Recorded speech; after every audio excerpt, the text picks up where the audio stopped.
Season 4 के episode number 1 का आगाज़ कुस्तुनिया में बाज़ंतीनी अखाड़े से होता है, जिसके बाद कुछ ग्लैडिएटर्स यानी कि जंगजू अखाड़े के अंदर दाखिल होने लगते हैं। वहाँ पर बड़ी तादाद में लोग मौजूद थे और जंगजुओं को देखकर नारेबाजी कर रहे थे। ग्लैडिएटर्स भी काफ़ी पुरजोश थे और लोगों की तरफ देखकर दहाड़े मार रहे थे। इसी दौरान हम देखते हैं कि उस्मान भी उन्हीं तमाशाइयों में मौजूद था और चारों अतराफ का गौर से जायज़ा ले रहा था। फिर हम देखते हैं कि बोरान भी उसी के साथ मौजूद था, जबकि दूसरी जानिब के तमाशाइयों में तुर्गुत और जरकोताई भी भेस बदल कर शामिल हो चुके थे और उस्मान के हुक्म के मुंतज़िर थे। थोड़ी देर बाद कोनूर, जिसने बाज़ंतीनियों का लिबास बदला हुआ था, कुछ गुलामों को वहाँ पर ले आता है, जिसके बाद हम देखते हैं कि उस्मान का सिपाही तुरहान भी उन्हीं गुलामों में मौजूद था। हर तरफ नारेबाजी हो रही थी और उस्मान ये सब कुछ गौर से देख रहा था। इसी दौरान हम देखते हैं कि वाइकिंग्स का सरबराह भी उस्मान के पीछे मौजूद था और वो उस्मान पर नज़र रखे हुए था। नाज़रीन मोहतरम, ये वाइकिंग्स का सरबराह है और इसका नाम ओलुफ है। दूसरी जानिब ओलुफ की साथी फ्रीक भी वहीं पर मौजूद थी और वो तुर्गुत वालों पर नज़र रख रही थी। कोनूर के इशारा करने पर बाज़ंतीनी सिपाही गुलामों के हाथ खोलने लगते हैं। इसके बाद कोनूर तमाम लोगों से मुखातिब होकर कहता है, मुक़द्दस रूम के बाशिंदों, शहनशाह एंद्रोनिकोस के ग्लैडिएटर्स का खेल शुरू होने जा रहा है। ये अजीम जंगजू हैं जो कि सिर्फ मरने के लिए पैदा हुए हैं। ये है मौत की कुल्हाड़ी रुफूस और ये है निको, जिसकी तलवार को हज़ारों ढालों से आजमाया गया है। जिसके बाद वो गुलामों की तरफ देखते हुए कहता है, जो अपनी माँ की गोद में गुलाम होकर ही पैदा हुए हैं, वो अपनी आज़ादी के लिए लड़ेंगे। ये कहकर कोनूर एक इशारा करता है, जिसके बाद बाज़ंतीनी सिपाही गुलामों के आगे कुछ तलवार फेंक देते हैं। इसी दौरान शहनशाह एंद्रोनिकोस भी अपने ख़ास आदमियों के साथ वहाँ पर आ जाता है। नाज़रीन मोहतरम, ये शहनशाह का ख़ास आदमी है और शहनशाह के बाद यही शहनशाही का दावेदार है और इसका नाम कांताकुजिनोस है। कांताकुजिनोस कहता है, दिन के इख्तिताम पर ये तमाम तमाशाई मेरा ही नाम चलाएंगे। जिसके बाद शहनशाह तमाम लोगों को खामोश करवाते हुए कहता है, मनसूख शुदा खेल दोबारा शुरू करवाए जाएंगे। क्यों? क्योंकि रोम को हमेशा जंग के लिए तैयार रहना चाहिए।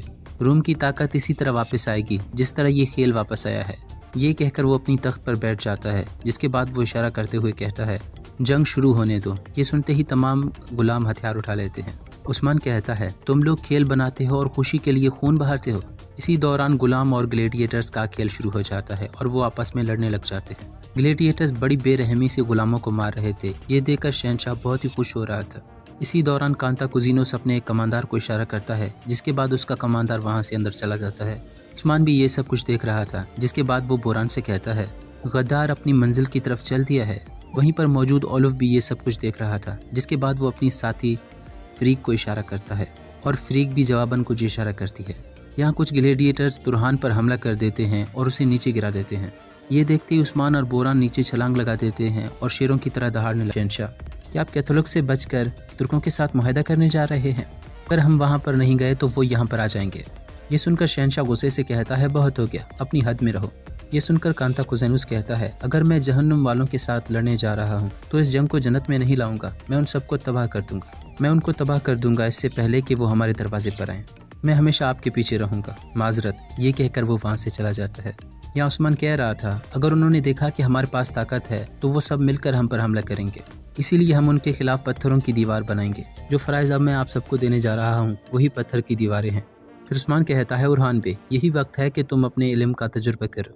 कारा जायसार किला अब तुम्हारी हुक्मरानी में होगा। ये सुनकर उरहान कहता है, जैसा आपका हुक्म मेरे सरदार। फिर उस्मान कहता है, अलाउद्दीन बे, तुम दुर्सुन फ़की के साथ अपनी तालीम जारी रखोगे। ये सुनकर अलाउद्दीन कहता है, जैसा आप मुनासिब समझें। लेकिन अलाउद्दीन थोड़ा उदास लग रहा था। फिर उस्मान आग तैमूर से कहता है, येनी शहर के सिपाहियों की जिम्मेदारी अब तुम्हारी है तैमूर।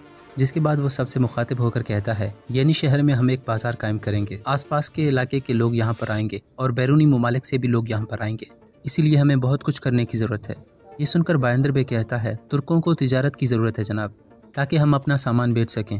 ये कहकर वो अपने सिपाहियों को इशारा करता है। जिसके बाद दो सिपाही वहाँ पर एक संदूक लेकर आते हैं। फिर वो संदूक को खोलता है तो उसके अंदर सोना था। बायंदर बे कहता है, ये सोना हमें जंग से मिला है। ये सुनकर उस्मान कहता है, ये सरदारान का दीवान है, रियासत का ख़जाना नहीं। आप जाएं और ये सब जाकर गरीबों में तकसीम कर दें। ये सुनकर बायंदर बे कहता है, हमारी ज़मीनों पर कोई भी ज़रूरतमंद नहीं बचा। आपकी बदौलत सब पेट भर कर सोते हैं। ये सुनकर उस्मान कहता है, फिर इसे काराश को दे दें। उक्तिम बे ने कहा था उन्हें सोने की ज़रूरत है।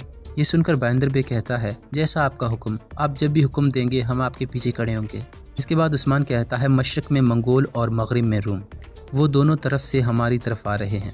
अगर हम चनार के दरख्त की तरह मजबूत नहीं बने तो इस मलबे के तले दब जाएंगे। نہ ہی ہماری کم تعداد اور نہ ہی دشمن کی بڑی تعداد ہمیں ڈراتی ہے۔ یہ اتنا بڑا درخت ہے کہ دن بہ دن بڑھتا جاتا ہے۔